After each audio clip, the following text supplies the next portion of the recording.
beneath the hearth of expectancy, warming leftover hopes and allowing change to boil. Not pennies, but real change. The kind that takes place in a man's heart when he realizes that dollars and physical pleasure ain't enough to satisfy his soul. See, life got more meaning than fucking. And it's ironic how the pieces don't fit together anymore. Before they became the commentary of a dismembered family puzzle, the black enigma. And the getting on is hard, difficult when so much has been lost, taken too damn much. And sometimes I wonder how they did it. Your folks and mine, when they forfeited so much of themselves, and we got Mercedes and BMWs and can't remember where we's from or where we's going. So I am planting optimism, not with what I got, but with who I am. See, because they only want you to have what they want to give you. So I'm doing a lot of digging these days, going deeper than ground level, beneath the surface of bullshit and the lies we tell ourselves. We want to convince other people that we're something we're not. See, I want to know who I am and not be convinced of what other people think I ought to be. I'm being careful because my mama said so. I'm singing some of them songs my dear used to sing and planting some of that seed my daddy used to talk about because I want to leave something behind for my children that means a little bit more than a life insurance policy.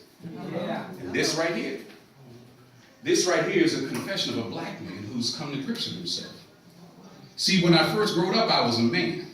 Now I am learning how to be a voluntary African-American man. Now I'm not hating on nobody because enough of that was laid at my doorstep before I was born because of my nappy head. So I hope you like who you is just like I like who I am and where I'm from, the real West Side Mother Africa. I'm remembering those glory island feathered promises. I'm reviving dreams that have been tossed overboard because I have learned how to swim in deep water. I'm discovering treasures of legacies long forgotten that are keeping time on the Atlantic Ocean floor. And here it is the second millennium, and they are still trying to steal my culture. So I am building something unprecedented on the cornerstone of my history. Don't want to live in the midst of forgetting just because I got some cheddar in my pocket. And I hate that Ray mentality because that's how we got here on American shores in the first place. And we act like we staggered like a punch-drunk fighter, watching while our ripened eggs is falling from trees because we only most vulnerable to leave. Ain't nobody counting me out. I'm going to count myself in and accept the responsibility bestowed of being the designers of true humanity, shapeshifters and pyramid builders. Yes, I am building something unprecedented of communities and families. I am believing in who and what I am. I'm even raising my own children. As tonight I am reconstructing promises and dreams 300 years of slavery and Jim Crow could destroy.